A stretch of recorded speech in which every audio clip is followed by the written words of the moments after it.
मैथिली समझ नहीं अनुरागी श्रोतागण राजीवक नमस्कार। श्रोतागण साहित्यिक यात्रा का नव कड़ी लऽ आइ पुनः हम अहाँ सबके समक्ष अपना यूट्यूब चैनल मैथिली सिनेही के माध्यम से उपस्थित भेलहुँ हाँ। आजुक जे ई नव कड़ी छै, ई नव कड़ी केंद्रित अछि अपना मैथिली साहित्य के प्रतिष्ठित कालजयी रचनाकार बाबा नागार्जुन के साहित्य पर। बाबा नागार्जुन के एगो अखन उपन्यास रतिनाथ की चाची तो हालांकि लिखने रहथिन मैथिली में, बाद में हिंदी में अनुवाद कऽ देलखिन। हिंदी अनुवाद हम अखन अहाँ सबके समक्ष हम राखि रहल छी, एकरा एपिसोड बना कऽ।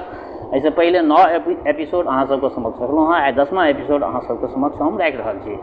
बाबा नागार्जुन के सब कृति जे भी लिखलखिन सबटा जे छै, जे भी छनि से कालजयी रचना सब छनि।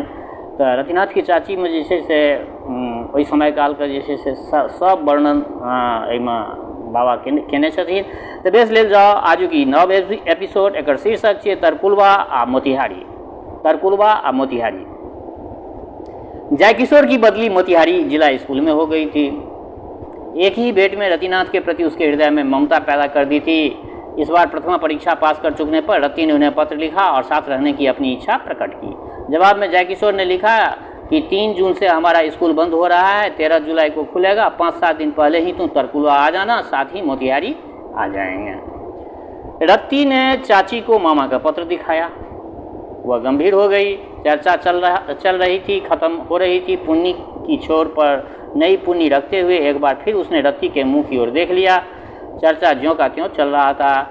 जरा देर बाद अपनी दृष्टि को तकुए पर सीमित किए हुए चाची बोली, मुझे क्या अकेले भी रह लूँगी, परंतु मेरे भैया के साथ रहकर तुम अपने बाप को न भूल जाना। रतिनाथ ने कहा, कुछ नहीं, सिर्फ गौर से चाची की ओर देखा। हुआ बोली, समझती हूँ पिता के प्रति तुम्हारे हृदय में माया ममता बहुत ही कम है, परंतु सदगति तो उनकी तुम्हारे ही तर्पण से होगी। संसार तुम्हें खिला सकता है, पिला सकता है, जिला सकता है, पर मरने के बाद वह उन्हें प्रेत होने से नहीं बचा सकता।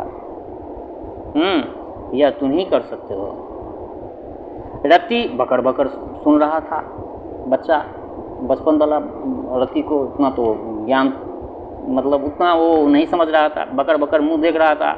उसे माँ याद आ रही थी, साथ ही पिता का वह कसाईपन और कुल्हाड़ी से गला काटने की चेष्टा का वह दृश्य भी उसे याद आ रहा था बचपन की। चिंतन की गहरी छाप रत्ती के चेहरे पर देखकर चाची ने बातचीत का सिलसिला बदल दिया। बोली, अरे हाँ, अब मेरा सूद खादी भंडार कौन ले जाएगा रे? तू तो चला जाएगा मोतिहारी। रत्ती थोड़ी देर चुप रहा, फिर बोला, मधुबनी जाने वालों की भी क्या कमी है? जिससे कहोगी वही तुम्हारे सूद के लक्ष्य वहाँ पहुँचा दिया करेंगे। अपने बारीक सूद पर निगाह टिकाकर चाची बातचीत कर रही थी। उन्होंने कहा, क्या ले जाओगे वहाँ? लोटा, धोती और किताब। चाची ने मुस्कुराकर कहा, और मुझे क्या इसी जंगल में छोड़ जाओगे?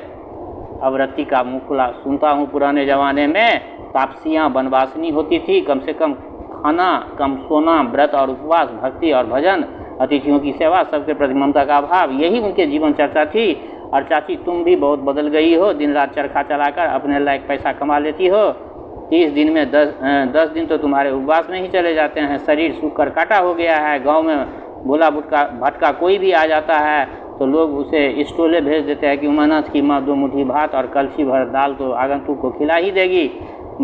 12 खड़ी मुझसे सीख कर अब तुम रामायण बाँचने लग गई हो। ऐसा लगता है कि दिन व दिन तुम देवता होती चली जा रही हो। चाची, जिस हाथ से चाची चरखा चला रही थी उसी हाथ से रत्ती के गाल पर हल्की चपत लगाकर बोले, दुख पगला, और हाथ फिर चरखा चलाने लगा। बाएं हाथ में वही पुन्नी थी। इतने में रत्ती को पुकारता हुआ सत्तो आ गया वहाँ। उसके साथ रत्ती बाहर चला गया। चाची का जीवन सचमुच ही इधर कुछ विशेष प्रकार का हो गया था। रत्ती ने अभी जो कहा उससे थोड़ी भी अत्युक्ति नहीं थी। तीसरे साल जब वे तरकुलवा से आई, तभी से चरखा चला रही है। 25-30 रुपये हर महीने इससे निकल आते हैं। सूत बेहद बारीक काटती है। चरखा संग वाले भी कम चालाक नहीं होते। चाची जैसे कतीनों के सूत को कभी 100 नंबर कभी 110 नंबर का करार देते हैं और कभी 60 का। तरीका चरखा संघ वालों का यह है कि पहले कुछ दिनों तक महीन सूत काटने वाले के प्रति कुछ इंसाफ का अभिनय किया, फिर सूतों को माकूल नंबर दिया, बाद में धीरे धीरे नंबर घटाते गए। झक मारकर कतीनों ने यह सब बर्दाश्त करना पड़ता है, तभी तो चाची जैसे कतीने अखिल भारतीय सूत प्रतियोगिता में सर्वप्रथम पदक पाने पर भी इतनी कम मजदूरी पाती है। चाची की समझ में यह नहीं आ रही थी कि गांधी जी के चेले इस प्रकार की बेईमानी क्यों करते हैं। फिर भी चरखा चलाते रहने से चाची को बहुत लाभ पहुंचा। आर्थिक समस्या हल हो गई, मन नियंत्रित हो गया, दुर्भावनाओं से छुटकारा मिला। इधर वे जयनाथ की ओर से तटस्थ थी। आजकल वे अधिकतर गांव में ही रहते हैं। जयनाथ बचे खुचे खेत बेचकर महाजन बनने की धुन में कजरौटा और सादा कागज़ लिए बैठे रहते हैं। बादाम और खीरे के बीज डालकर तैयार की गई दूधिया भांग आप उन्हें पिला दीजिए और 50-75 ले लीजिए। अंगूठे का निशान भले ही 2 दिन बाद बना दीजिएगा। दादा परदादा के जमाने के खेत बेचने का विचार रति को असहज लगा था, परंतु 14 साल का लड़का कर ही क्या सकता था। एक विधवा लेकिन इन दिनों जयनाथ की प्राण बलवा बनी थी। चाची ने समझाया, शादी कर लो बाबू, भले आदमी की ज़िंदगी बिताओ। सेंध लगाने की फिराक में भीतों की ओर घूरते रहने वाले चोर क्या खाक चैन से रहेगा। अपनी भूतपूर्व प्रेयसी की ये बातें जयनाथ को गुरिच सी कड़वी लगी। उनकी सिर्फ एक ही दलील थी कि संसार मुझे क्या कहेगा, लड़का सयाना हो रहा है, शादी तो उसकी न होनी चाहिए। इस पर चाची का कहना था कि लड़के के खा पी लेने पर क्या तुम्हारी भी भूख प्यास मिट जाती है। उमानाथ की उसी माँ के मुंह से यह बात सुनकर जयनाथ देवरोचित परिहास कर बैठे। और तुमने क्या अमृत भी लिया है। चाची का चेहरा दीप्त हो उठा। क्षुद्र पुरुष के इस दृष्ट परिहास का मुंह तोड़ उत्तर देना अत्यंत आवश्यक समझकर वे बोल पड़ती। किसी भी युग में स्त्री को अमृत पीने का सुयोग नहीं मिला। पुरुष को अमृत पिलाकर स्वयं वह विस्वान ही करती आई है। जाने दो, तुम यह सब क्या समझोगे। पिछले साल इन्हीं महाशय ने उमानाथ की माँ को क्या कम परेशान किया है। दिन में तो नहीं, परंतु रात को सोना चाची के लिए हराम हो गया था। वे रत्ती को बराबर अपने नज़दीक सुलाती, फिर भी जयनाथ नहीं मानते। खा पी चुकने पर कहानियाँ सुनते या गप करते। जब रत्ती सो जाता तो किसी न किसी बहाने जहाँ जयनाथ चाची के पास आ बैठते, वे बेचारी भी संभल कर उठ बैठती। उसका रोम रोम जागरूक प्रहरी बन जाता। जयनाथ का हाथ बहाता तो चाची उसे पकड़कर आहिस्ते से हटा देती। वासना की उद्वेग से जयनाथ की जीभ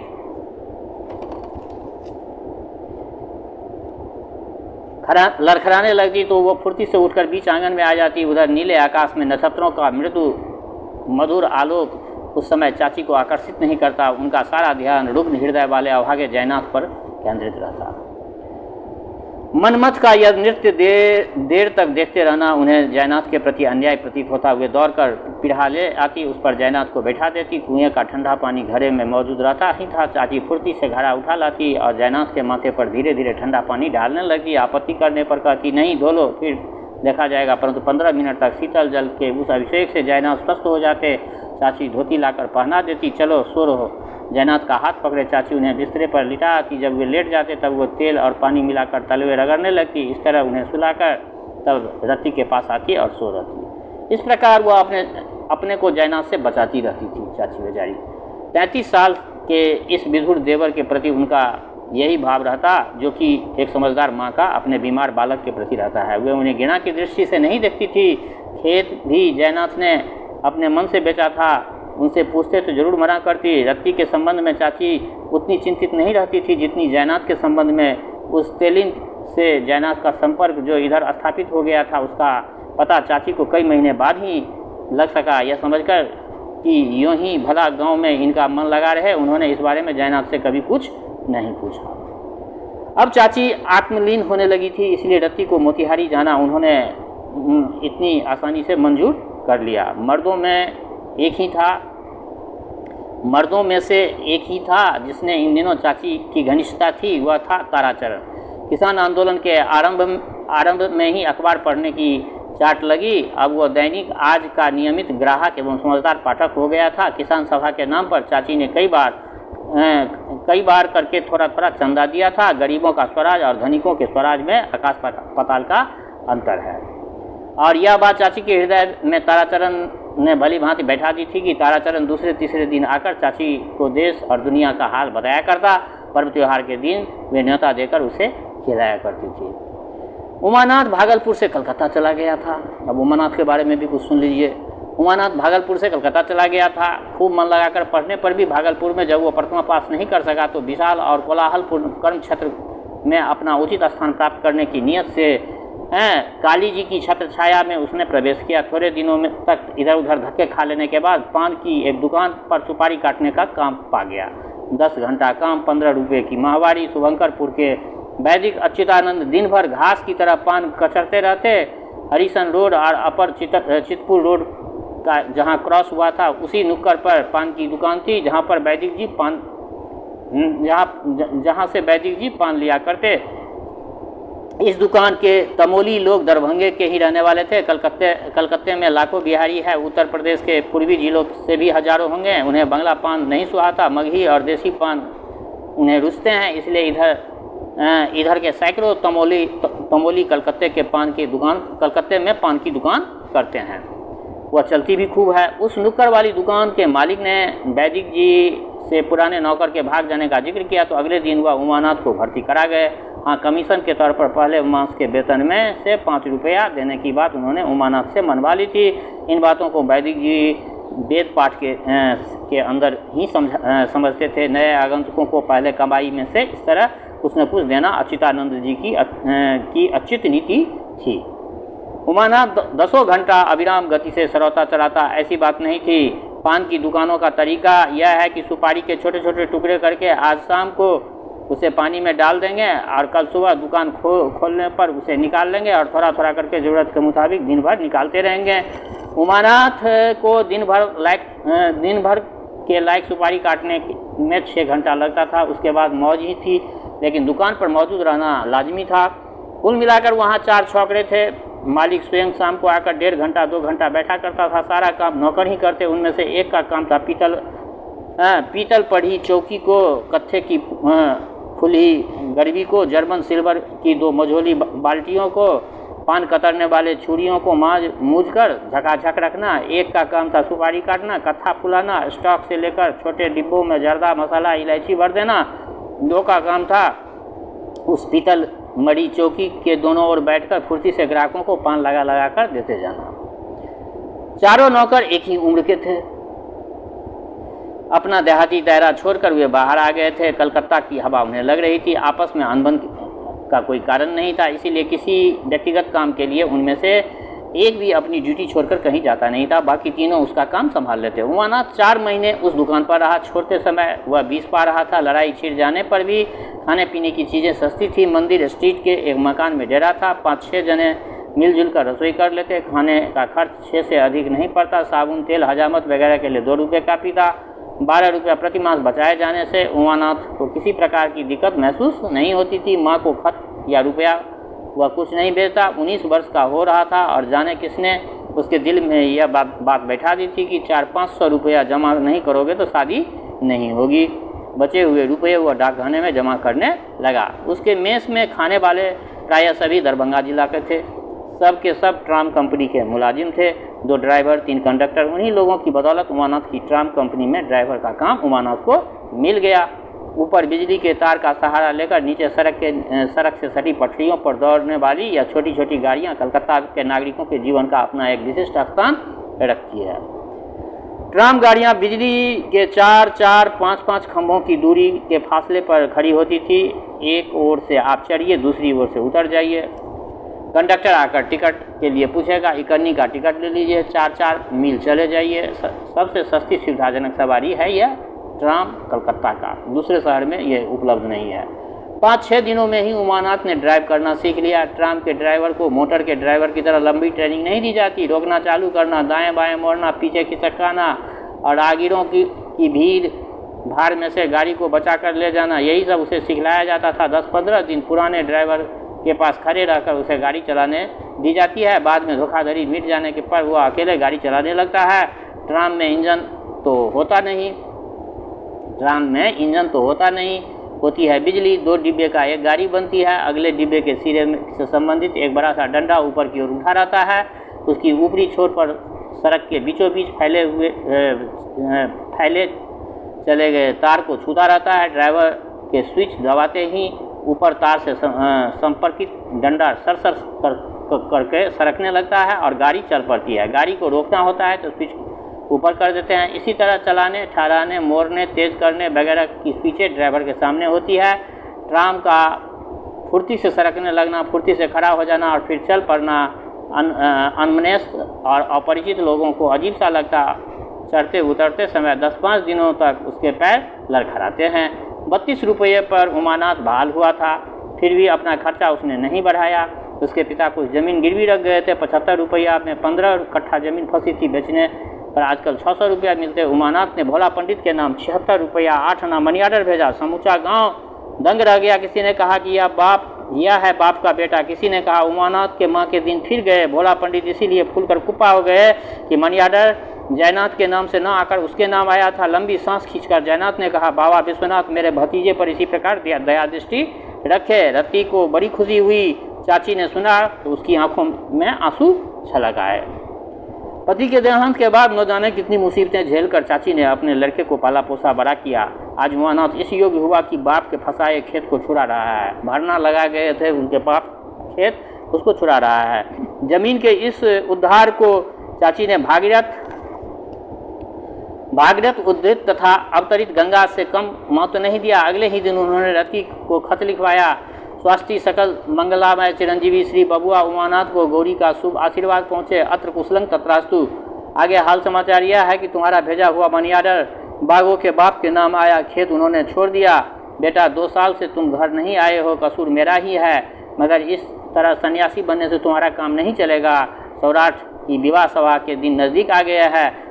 मुझे कब तक यूँ अकेले रखोगे? देह मेरी दिन प्रतिदिन दुर्बल होती जा रही है। तुम ब्याह करते, बहुरिया आती, फिर मैं निश्चिंत होकर जरा काशी प्रयाग हो आती। इति ज्येष्ठ सुदी पंचमी बुद्ध सन 1346 साल। इस खत का जवाब डाकिया नहीं लाया। अच्युतानंद वैदिक खचिया भर प्रशंसा करते हुए उमानाथ का जो संवाद वैदिक जी ने चाची को दिया उसका सारांश इतना ही था कि अभी रुपया जमा कर रहा है, 500 हो जाएगा तब आकर के शादी करेगा। चाची मुट्ठी बांधकर खर्च करती है। उसके लिए भी 100-200 बचा ले जाना आसान था, परंतु इधर उन्हें देवाय धर्माय का चस्का पड़ गया था। रति को वह अपने आश्रम में रखती थी।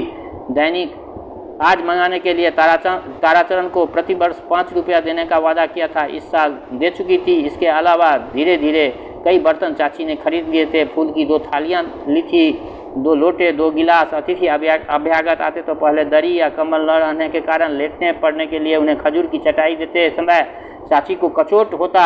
अब उन्होंने काली भेड़ की ऊन की 2 कंबल मंगवा लिए थे। यह सब उमानाथ की भावी गृहस्थी का पूर्वाभास नहीं तो और क्या था। और अब रजनीनाथ जा रहा था मोतिहारी। खर्च में कमी होने जा रही थी। फिर भी चाची उमानाथ के विचार से अप्रसन्न नहीं थी। ब्याह मुफ्त में होता नहीं और उसके बाद तो खर्च का तांता बंद ही जाता है। 500 तो क्या 1000 भी कम ही होगा। रतिना 14वां साल पार कर 15वें में पैर रख रहा था। बरहरबा में पुरोहित की 8 साल की एक लड़की थी। बरहरबा में पुरोहित की 8 साल की एक लड़की थी। 400 पर पिछले साल जयनाथ सौदा पटा चुके थे। उन्होंने चाची के सामने एक दिन यह चर्चा छेड़ दी। रति का ब्याह बरहरबा में कराने का निश्चय कर चुका था। कन्या क्या है, साक्षात गंधर्वनी। 8 वर्ष की लड़की यूं ही गौरी कहलाती है। 400 रुपये मिलेंगे, पढ़ने का खर्च देगा, जब चाहोगी गौना कराकर बहू ला देंगे। सुनते ही चाची के बदन में आग लग गई। जयनाथ को फटकारती हुई बोली, तुम भी धन्य हो, महाजन बनने की धुन में यही सब सोचा करते हो। इस तरह मैं तुम्हें रति का गला नहीं काटने दूंगी। तुम्हारा यह खिलौना मात्र है, परंतु मेरा ये कलेजा है, उसके साथ खिलवाड़ मत करो। यह बात बतलाकर बाप के प्रति रति की घृणा को और भी अधिक तीव्र होने देना चाची को अभिष्ट नहीं था। इसी से रति को वह 8 वर्षीय गौरी के संबंध में कुछ भी नहीं पता चला। जरूरत भी क्या थी, वह तो मोतिहारी जाने की भावनाओं में मग्न हो रहा था। रति के मोतिहारी जाने में उमानाथ को भला आपत्ति ही क्या हो सकती थी। अब वह अलग होकर दूर जा रहा था। जयनाथ के जीवन में पहली बार संतान के प्रति ममता का अनुभव किया। वह उसे दरभंगा ले गया, पैर नब्बाकर जूता खरीद दिया, देह नब्बाकर दर्जी से कमीज सिलवा दिया। आज तक ना उसने कभी जूता पहना था, न ही देह का नाप लेकर कटाई सिलाई वाला कमीज पहनी थी। अपने प्रतिपिता का यह वात्सल्य देखकर भीतर ही भीतर वो उस मातृहीन किशोर का हृदय भर उठा था। जाने का दिन आ पहुंचा। शौच आदि से निपट कर रतिनाथ नहीं नहा आया और भक्ति से भगवान का पूजा की। सोचा चिर परिचित यह शालिग्राम, यह नर्मदेश्वर अब मुझे कहाँ मिलेंगे। पूजा कर चुकने पर वह खाने बैठा। दाल भात, परवल की तरकारी, अचार, आम और दही। चाची पंखा झलने बैठी। 10-5 कौर मुंह में डालकर वह उठ गया। खाया नहीं गया उससे। कमीज पहनी, कुल देवता उग्रतारा को जाकर प्रणाम किया और छोटी सी गठरी लेकर बाहर निकला। चाची को प्रणाम करते समय उसकी आंखें तर थी। आशीर्वाद देते हुए उसका गला भर आया। गठरी जयनाथ ने लड़के के हाथ से ले ली। गांव से बाहर छोड़ आने को वह साथ हो गया। नए जूतों ने पैर काट खाए थे। उन्हें बाएं हाथ की उंगलियों से उठाकर अब रतिनाथ आंगन से बाहर निकला तो पीछे मुड़कर एक बार उसने घिवी आम को जाने पहचाने पेड़ को देखा। घर के पिछवाड़े की ओर बांस का जंगल था। रति ने उस ओर भी देखा। आज अपने टोल पड़ोस के एक एक वस्तु सचेतन प्रतीत हो रही थी। लगा कि सब उसे मना कर रहे हैं, मत जाओ मत जाओ मत जाओ। तालाब, बूढ़ा पीपल, भौलसरी, यह बौना पेड़, ये खेत, ये बाग, ये झाड़ियाँ, ये झुरमुट, ये बलुआहा। उन्होंने मानो चिल्ला चिल्ला कर रतिनाथ को मना करना शुरू कर दिया कि भैया मत जाओ, कहाँ जाओगे, लौट आओ लौट आओ लौट आओ। नई जगह, नए लोग, नए बाग, नई वस्तुएं, यह भला किसे न अच्छा लगेगा। रतिनाथ भी उल्लास और उमंग से भरा हुआ मोतिहारी के लिए विदा होना चाहता था, मगर छुटपन से ही उनके बीच वह रहता था, जिनके बीच वह रहता आया था, जिन्हें देखता आया था, जिनकी रग रग में से वो परिचित था, उन व्यक्तियों, पशु पक्षियों, कीड़े मकोड़ों और यहाँ तक कि चल अचल सभी वस्तुओं से बिछुड़ते समय उसका हृदय रो रहा था। पैर उसके उठ नहीं रहे थे रति के। गांव से बाहर आने पर उसने अपने पिता के दोनों पैर छू लिए। जयनाथ की आंखें छलछला गई। इससे पहले रतिनाथ ने अपने बाप की आंखें कभी गीली नहीं देखी थी। ऊपरी दांत से निचला होठ दबाकर ही वह अपने को रोने से रोक सका। पिता के हाथ से गठरी लेकर जब रति चला तो उन्होंने 5 रुपये का एक नोट उसकी जेब में डाल दिया और गुपचुप लौट आया। तो श्रोतागण, आज ये रतिनाथ की चाची का 10वां एपिसोड मैं आप लोगों के समक्ष रखा हूँ और आग्रह ये संपूर्ण एपिसोड आप लोग सुनिए और अपने कमेंट से, अपने प्रतिक्रिया से ज़रूर अवगत करा दें। और दूसरी बात, हमारे श्रोता चाहे गांव में रहते हों, आप प्रदेश में, देश में रहते हों, आप विदेश में, जहाँ कहीं भी रहते हों, स्वस्थ रहें, निरोग रहें, अपने आचरण को पवित्र रखें। माता जनक नंदिनी जगदम्बा माँ वैदेही की कृपा हमेशा आप लोगों पर बरसती रहे, यही शुभकामना। जय मिथिला, जय मैथिली।